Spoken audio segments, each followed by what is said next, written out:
इस वीडियो में हम एनसीईआरटी पैटर्न पर आधारित क्लास 10 के मैथमेटिक्स के चैप्टर 12 जिसका नाम है वृत्तों से संबंधित क्षेत्रफल, जिसकी इंग्लिश होती है एरियाज रिलेटेड टू सर्किल से, की एक्सरसाइज 12.2 के क्वेश्चन नंबर 4 को लर्न करेंगे।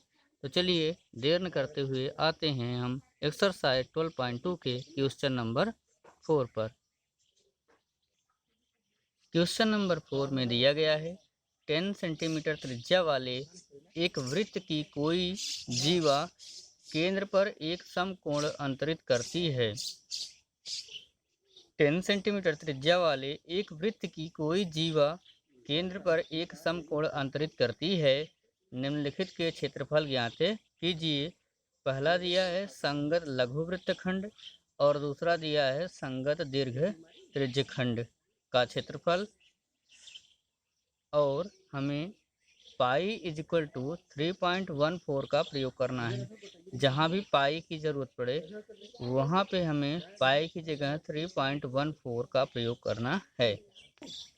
आइए हम इसका सलूशन करते हैं। सबसे पहले हमने प्रश्न के अनुसार एक वृत्त खींचा और मान लिया कि इसकी त्रिज्या 10 सेंटीमीटर है। इसके बाद हमने इस वृत्त पर एक जीवा खींचा जिसका नाम हमने ए बी दिया। अब यही जीवा ए बी, ध्यान दीजिए, सबसे पहले हमने एक वृत्त खींचा जिसका केंद्र हमने सी माना। ये गोला प्रकार की यहीं पे नोक होगी, इसको हमने मान लिया कि ये वृत्त है और इसका केंद्र सी है। इसके बाद इसी सी केंद्र वाले वृत्त पर हमने एक जीवा ए बी लिया। यहाँ पे हमने यहाँ पॉइंट हमने ए ले लिया और यहाँ पॉइंट हमने बी। ये जीवा ए बी है। इस जीवा ए बी से प्रश्न के अनुसार हमने केंद्र सी को, ए से भी हमने केंद्र सी को मिला दिया और बी से भी हमने केंद्र सी को मिला दिया, और यहाँ पे ये जीवा इस केंद्र पर एक समकोण अर्थात 90 डिग्री का एंगल बनाती है। प्रश्न में यही दिया गया था कि जो जीवा है वह केंद्र पर समकोण अर्थात 90 डिग्री का एंगल बनाती है। ये जीवा इस केंद्र सी पर 90 डिग्री का एंगल बनाती है। तो एक 10 सेंटीमीटर त्रिज्या का वृत्त खींचा। सबसे पहले हमने कोई भी त्रिज्या लेकर के 10 सेंटीमीटर त्रिज्या का वृत्त खींचा, क्योंकि आप अगर 10 सेंटीमीटर खींचेंगे तो काफ़ी बड़ा हो जाएगा। इसलिए सबसे पहले हम एक ऐसे ही वृत्त बना लेते हैं और मान लेते हैं इसकी त्रिज्या 10 सेंटीमीटर है। वृत्त खींचा जिसका केंद्र सी है, इस वृत्त का केंद्र सी है।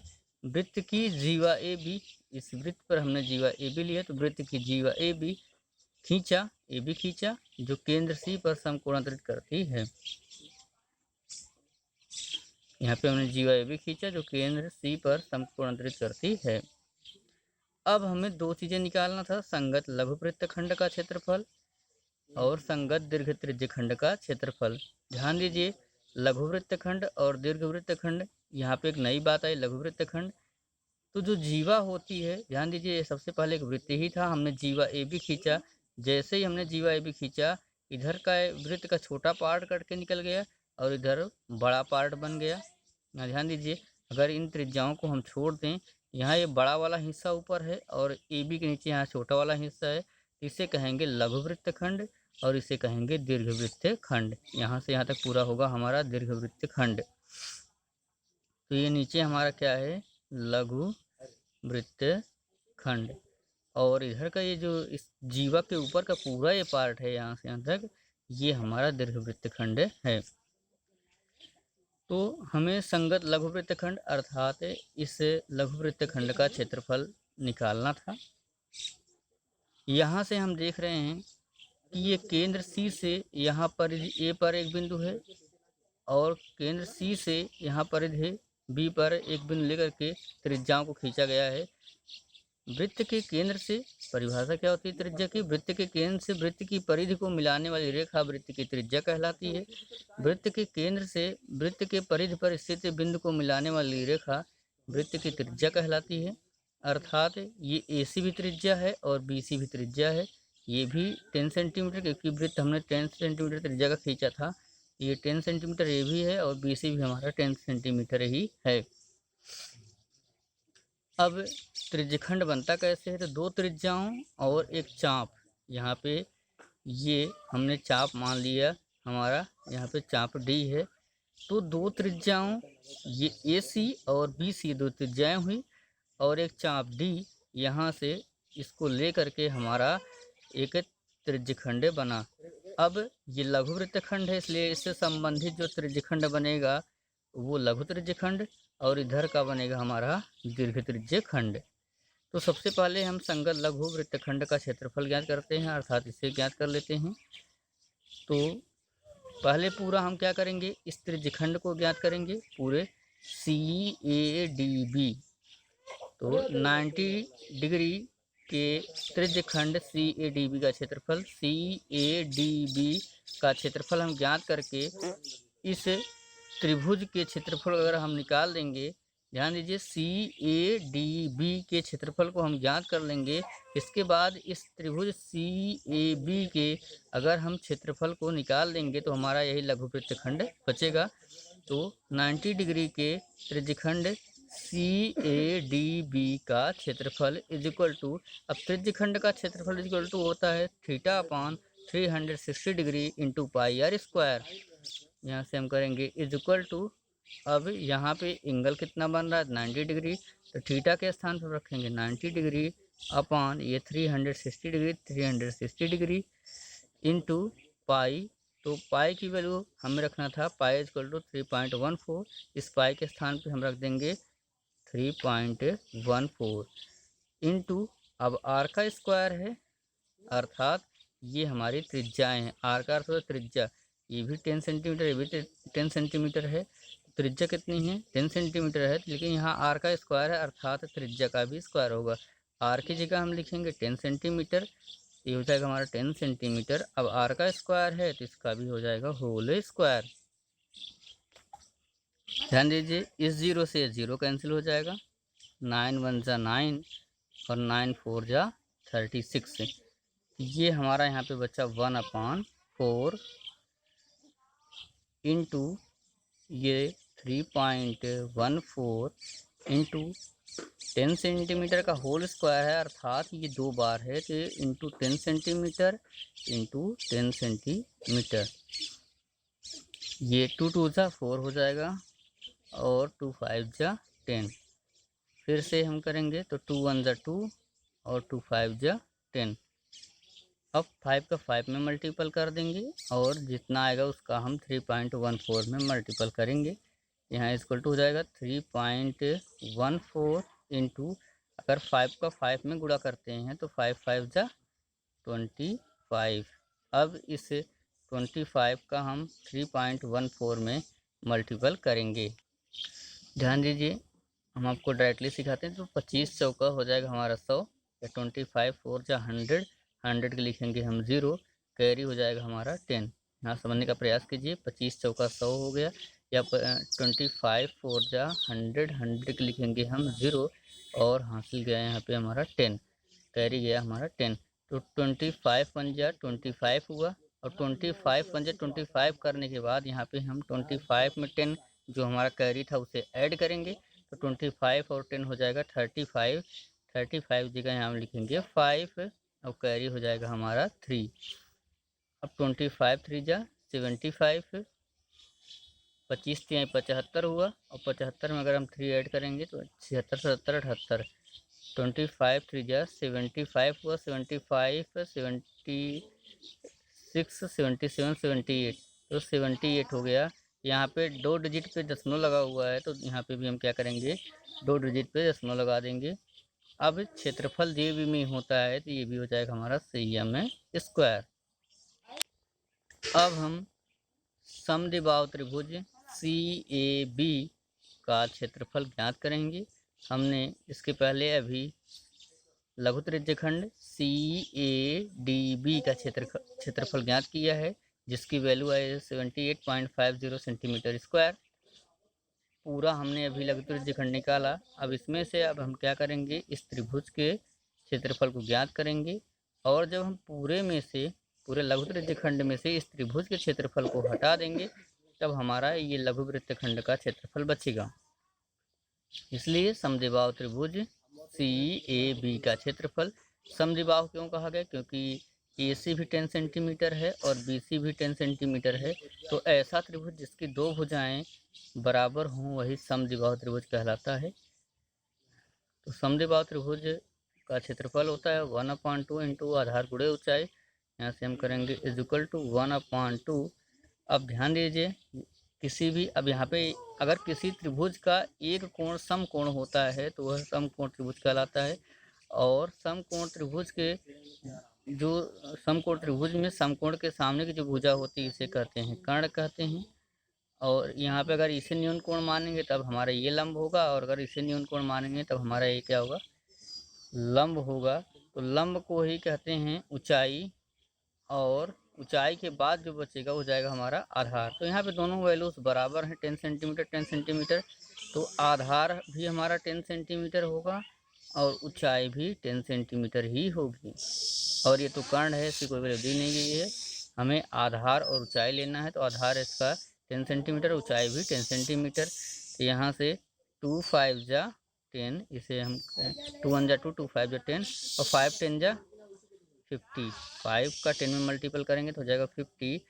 अब CM क्या हो जाएगा हमारा, CM²। तो इस तरीके से जो त्रिभुज CAB, समद्विबाहु त्रिभुज CAB का क्षेत्रफल आया 15 सेंटीमीटर स्क्वायर। अब हमें निकालना है ये लघु वृत्तखंड। तो लघु वृत्तखंड का क्षेत्रफल = हो जाएगा यहाँ से CADB अर्थात लघु त्रिज्यखंड का क्षेत्रफल, यहाँ से यहाँ तक पूरा। इसके बाद इस लघु त्रिज्यखंड के क्षेत्रफल में से अगर हम इस त्रिभुज को निकाल देंगे तो हमारा लघु वृत्तखंड बचेगा। तो लघु वृत्तखंड का क्षेत्रफल = लघु त्रिज्यखंड का क्षेत्रफल माइनस समद्विबाहु त्रिभुज का क्षेत्रफल। समद्विबाहु त्रिभुज कौन है, CAB, इसलिए हमने यहाँ पे CAB लिखा है।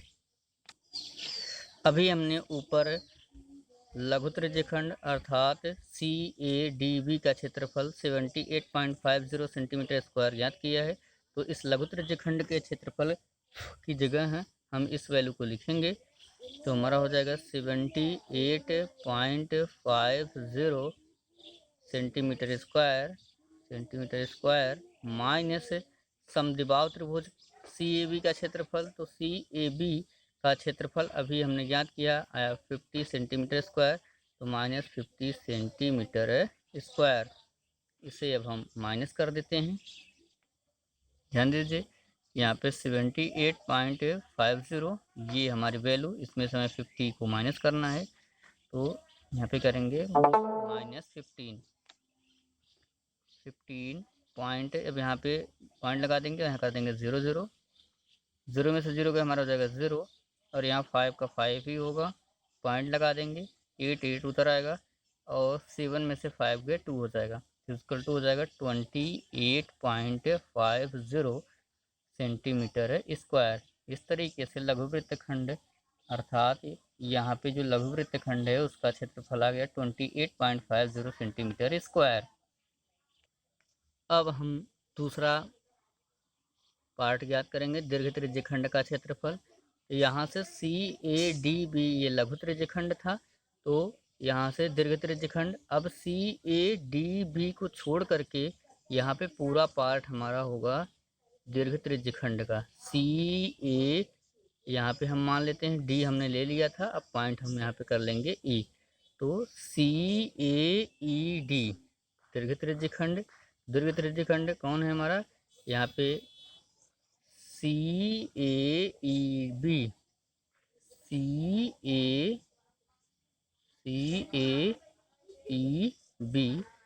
ये हमारा दीर्घ त्रिज्यखंड है। तो दीर्घ त्रिज्यखंड का क्षेत्रफल = हो जाएगा, अगर हम पूरे वृत्त का क्षेत्रफल ज्ञात कर लें, पूरा वृत्त का क्षेत्रफल ज्ञात करके इसमें से लघु त्रिज्यखंड अर्थात CADB ये वाला पूरा पार्ट अगर यहाँ से हम हटा दें तो बचेगा क्या हमारा, CAEB।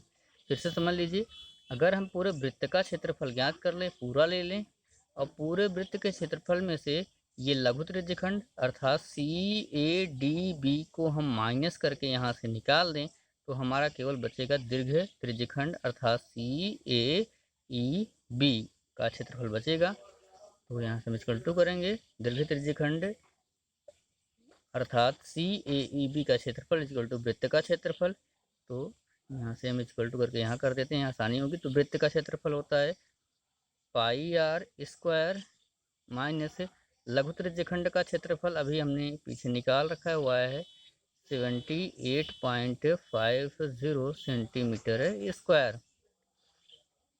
यहाँ से हम इक्वल टू करेंगे।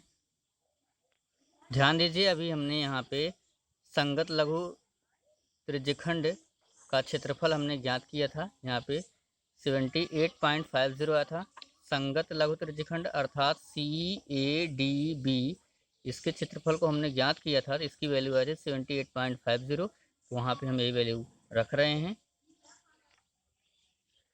तो वृत्त का क्षेत्रफल होता है πr² माइनस है तो माइनस लगाएंगे, लघु त्रिज्यखंड अर्थात CADB इसका क्षेत्रफल 78.50 सेंटीमीटर स्क्वायर।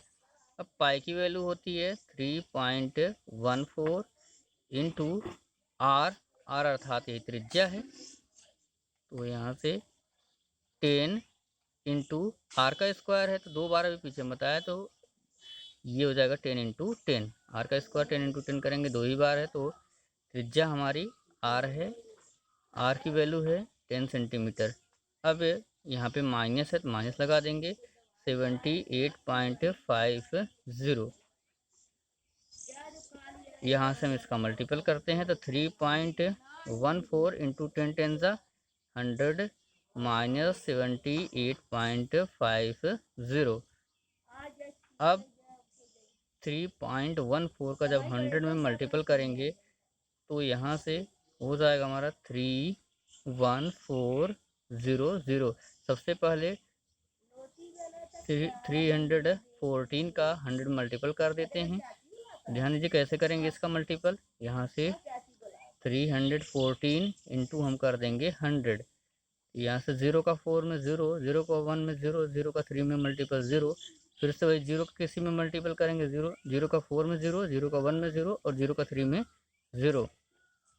यहाँ से भी क्रॉस, और यहाँ पे 1 का 4 में तो 4 हो जाएगा, 1 का 1 तो 1, 1 का 3 में तो 3। यहाँ से इससे जब हम ऐड करेंगे तो हमारी वैल्यू हो जाएगी 31400। अब यहाँ पे 2 डिजिट पे 2 अंक के बाद दशमलव है, तो यहाँ भी हम क्या करेंगे, इस पूरे वैल्यू में 2 अंक के बाद दशमलव लगाएंगे, अर्थात 314 माइनस यहाँ पे 78.50। अब हम इसे 314 में से ये 78.50 को माइनस कर देंगे, तो यहाँ ऊपर कुछ नहीं, तो यहाँ पे दशमलव आके हम कर देंगे 00, यहाँ पे माइनस 0 में से 0 का 0 होगा, और यहाँ से 0 में से 5 नहीं जाएगा, कैरी लिया 10 होगा, 10 में से 5 गए 5 पॉइंट लगा देंगे। यहाँ बचा 3 से एक यहाँ पे लिया कैरी, और हो गया 13 में से 8 गए, यहाँ पे हो जाएगा 5, और यहाँ बचा 0 क्योंकि एक इधर दे दिया था, तो 10 में से 7 गए, हो जाएगा हमारा 3, और यहाँ पे 2, तो 235.50 235.50 235.50 सेंटीमीटर स्क्वायर। ये दीर्घ त्रिज्यखंड के क्षेत्रफल की वैल्यू आई 235.50 सेंटीमीटर स्क्वायर। इस तरीके से दोनों पार्ट इसके हल हुए। दीर्घ त्रिज्यखंड का क्षेत्रफल भी हमने ज्ञात कर लिया, उसकी वैल्यू आई 235.50 सेंटीमीटर स्क्वायर। आशा करता हूँ आपको ये मेरा वीडियो पसंद आया होगा। अगर आपको ये मेरा वीडियो पसंद आया तो आप लाइक ज़रूर कीजिएगा कि आपको ये मेरा वीडियो कैसा लगा। इसके अलावा आप कमेंट करना, लाइक करने के बाद आप इसे कमेंट कीजिएगा आपको कैसा लगा। इसके बाद मेरा आपसे एक विनम्र निवेदन है कि अगर आप मेरे चैनल पर नए हो तो आप मेरे चैनल को सब्सक्राइब कर लीजिए। जैसे ही आप सब्सक्राइब करते हैं, सब्सक्राइब बगल में बेल आइकन दिखेगा, जिसे प्रेस करना है, दबाना बिल्कुल ना भूलेगा। इससे लाभ ये होगा, इसके बाद जो भी वीडियोज़ मैं अपलोड करूँगा, नोटिफिकेशन आपके पास पहुंचती रहेगी। और सब्सक्राइब करने का फ़ायदा ये रहेगा आपको कि इसके पहले मैंने एनसीईआरटी पैटर्न पर आधारित क्लास 10 के मैथमेटिक्स के चैप्टर 8, चैप्टर 9 और चैप्टर 10 को भी पढ़ा रखा है, तो उनके वीडियोज़ आपको मेरे वीडियोज़ बॉक्स में आसानी से देखने के लिए मिल जाएंगे। और इसके पहले मैंने चैप्टर 12 पर अभी तक जितने भी वीडियोज़ अपलोड कर रखा है, अगर आपने उन सभी वीडियोज़ को नहीं देखा है तो मैं उन सभी वीडियोज़ का लिंक नीचे डिस्क्रिप्शन बॉक्स में दे दे रहा हूँ। आप नीचे डिस्क्रिप्शन बॉक्स में दिए गए लिंक की सहायता से उन सभी वीडियो को आसानी से देख पाएंगे। Thanks for watching my videos.